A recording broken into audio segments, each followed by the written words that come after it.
উম, hello বন্ধুরা, আজকে আবার নতুন একটা ভিডিও নিয়ে চলে এসেছি। তো আজকে চলছি মানে একটা অনুষ্ঠান বাড়িতে যাব, সেখানে মহোৎসব রয়েছে। তো মাঝে মধ্যে আমি বলি না বাড়ির দিদি, তো সেই দিদিরই এক রিলেটিভের বাড়িতে আজকে মহোৎসব রয়েছে। তো সেখানেই আমরা এখন যাব বলে আর কি বেরিয়ে পড়েছি। তো সেখানের ভিডিওটা আজকে তোমাদের সাথে শেয়ার করব, তোমরা অবশ্যই দেখো। তো দিদি এখান থেকে মিষ্টি নিয়ে নিচ্ছিল ওই বাড়িতে নিয়ে যাওয়ার জন্য। আগে করে মিষ্টিটা নিয়ে নিয়ে ওখানকারই কাছাকাছি এসেই আমরা মিষ্টিটা নিচ্ছিলাম। তো সোজা এখন সেখানে যাব। তো সেই বাড়িটা শুনেছি যে মাটির বাড়ি নাকি। তো মাটির বাড়ি শুনলে তো আমার ভীষণ ভালো লাগে। তো সেই জন্য আমি বললাম যে ঠিক আছে, আমি মাটির বাড়িতে যাব। তো মাটির বাড়িটা দোতলা বাড়ি।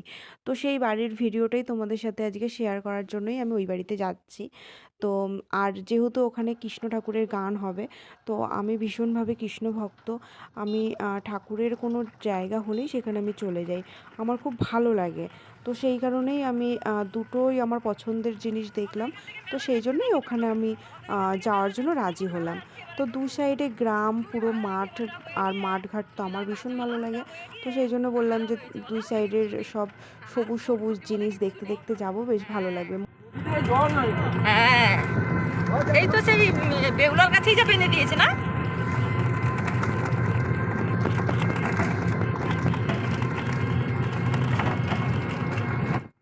মাঝে মধ্যে তোমাদের সাথে না আমি কিছু কিছু ভিডিও শেয়ার করি, বলি যে গ্রাম গ্রাম। দেখো, তোমরা হয়তো মনে মনে ভাববে যে আমি বোধহয় খুব বড় কলকাতার মেয়ে। আসলে কলকাতার মেয়ে নই, আমিও গ্রামেরই মেয়ে। এটা এবারে তবে জল আমাদের রাস্তা দিয়ে ওদিকের গেছিল, রাস্তার নষ্ট করে মানে দিয়েছে। চারিপাশটা না এতটা সুন্দর নয়। ওখানের থেকে এখানটা খুব সুন্দর। তো সেই কারণে না আমার এটা একটু বেশি গ্রাম গ্রাম মনে হয়, ওটা কি করছি আর বল। ভালোও লাগে। তবে তোমরা কিন্তু কখনো আমাকে আমার ভিডিও দেখে ভুল বুঝো না।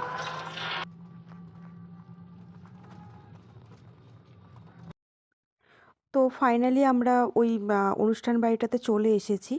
তো কি করবো দাদু ভাই? মা কই? দাদু ভাই মা কোথায়? মা কোথায়? চলো মায়ের কাছে নিয়ে চলো। আসো, আসো।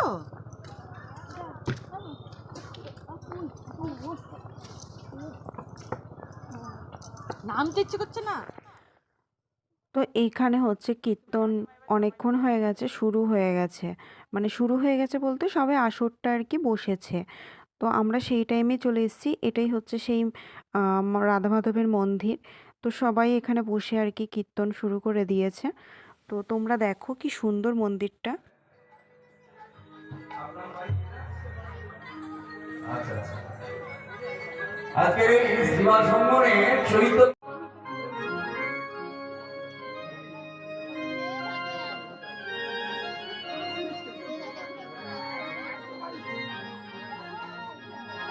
আর এখানে হচ্ছে এই মূর্তিগুলো দেখে মানে মনটা এতটাই শান্ত হয়ে যাচ্ছে যে বলার মতো না। लगने लगी लीला राधारी में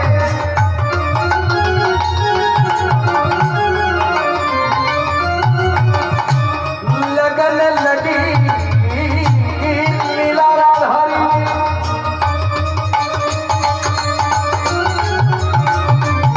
जगने जगमग ज्योति जगने जगमग ज्योति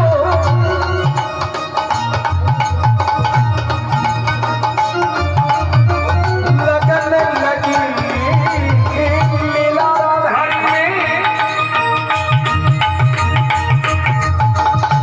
जगने जगमग ज्योति जगने जगमग ज्योति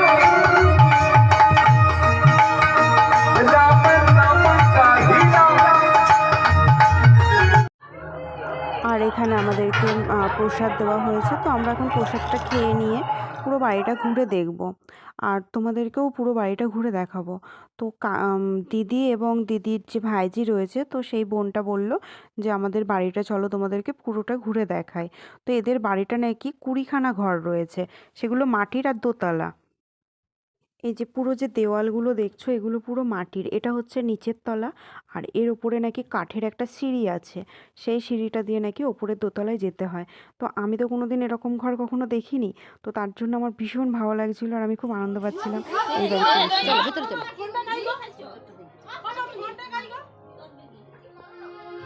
দেখো ঘরটা সিস্টেম দেখেছে কি সুন্দর, কিন্তু আবার তার মানে খাবার এই যে এরকম।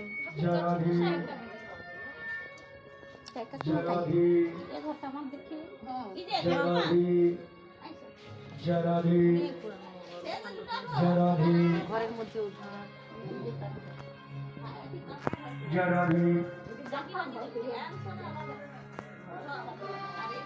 মাঝখানটায় এরকম দিয়ে এরকম। অনেক আগের দিনের বাড়ি।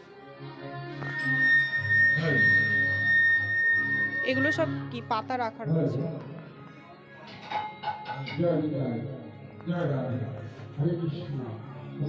অনেক আগের দিনের বাড়ি না? ওইখানটা তোলো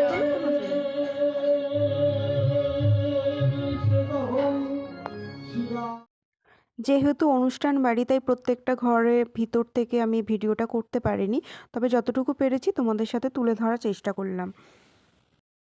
আর তোমাদের কার কার এরকম বাড়ি রয়েছে বলো তো মাটির? যদি থাকে আমাকে ইনভাইট করো, আমি অবশ্যই যাব তোমাদের বাড়িতে ঘুরতে।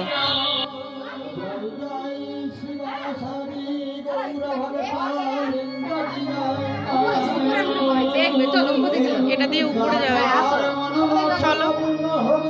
তো তোমাদেরকে আগেই বলেছি যে এখানে একটা নাকি সিঁড়ি আছে, এই সিঁড়িটা সেই সিঁড়িটাই যেটা ওপর দিয়ে যেতে হয়। আর ওপরেও রয়েছে অনেকগুলো ঘর, মানে ওপরে 10খানা ঘর, নিচে 10খানা ঘর, টোটাল এই বাড়িটাতে 20 ঘর।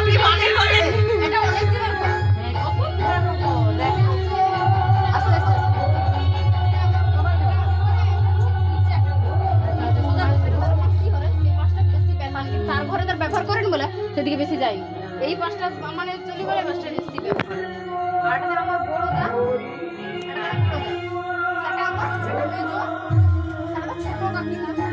আর এই পাঁচটা এই পাশে বাইরে দিতে বাইরে আসো। আপনারা বন্ধ গাড়িটা উঠতে হবে উঠতে হবে উঠতে হবে বাবা ঠাকুর আগে যান না একটা বাড়ান না।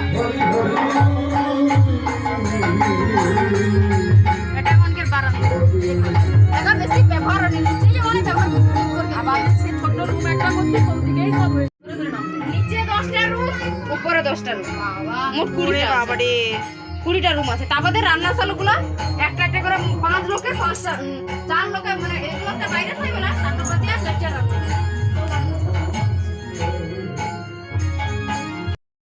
তো এই কাঠের সিঁড়িতে ওঠার সময় আমি টপ টপ করে উঠতে পেরেছিলাম, কিন্তু নামার সময় খুব ভয় পাচ্ছিলাম, তাই ফোনটা দিদির হাতে দিয়ে দিলাম আর আমি আস্তে আস্তে নামলাম, ভয় লাগছিল ভীষণ। তারপরে ওই ঘরটা ঘুরে আসার পর দেখলাম যে নিচে প্রসাদ আর কি বিতরণ শুরু হয়ে গেছে। তো সেই জন্য আমাদেরকে বললো যে তোমরা আর দেরি করো না, অনেক ভিড় হবে, তো তোমরা প্রসাদ খেতে বসে যাও। তো সেই জন্য আমরাও বসে পড়লাম খেতে। তো এখানে যেহেতু মহোৎসব, তো সেখানে যা হয় অনেক রকমের শাক চচ্চড়ি ছিল, ভাত ছিল, পায়েস ছিল, চাটনি ছিল। কিন্তু আমার এত আনন্দ হচ্ছিলো, দেখো আমার ভাতের মধ্যে যে ঠাকুরের যে প্রসাদ, সেই প্রসাদটা পড়ে গেছিলো। তো আমাকে দিদি বলল যে তোমার তো বিশাল সৌভাগ্য যে তুমি পাতের মধ্যে প্রসাদ পেয়েছো। আসলে সবই হচ্ছে ঈশ্বরের ইচ্ছা। তো আমাদের খাওয়া হয়ে যাবার পর এখানে সবাই হাত ধুচ্ছিলাম। তো এখানে দেখলাম একটা নতুন সিস্টেম, পাইপের মধ্যে এরকম অনেকগুলো ফুটো করে দেওয়া আছে আর এগুলো দিয়ে জল পড়ছিল। তো আর আস্তে আস্তে এখানে অনেক ভিড়ও হয়ে গেছিলো। তো শেষের দিকে এই যে এতটা ভিড় হয়ে গেছে, তোমরা দেখতেই পাচ্ছি কত ভিড় হয়েছে। তো বন্ধুরা, আজকের ভিডিওটা আমি এখানেই শেষ করছি। এখন আমরা বাড়ির দিকে আবার রওনা দিচ্ছি। তো এরপর দেখা হবে তোমাদের সাথে আবার আমার নতুন ভিডিওতে। তোমরা সাথে থেকো, আর আমার ভিডিও ভালো লাগলে অবশ্যই আমার চ্যানেলটাকে সাবস্ক্রাইব করো, লাইক করো, শেয়ার করো। Thank you.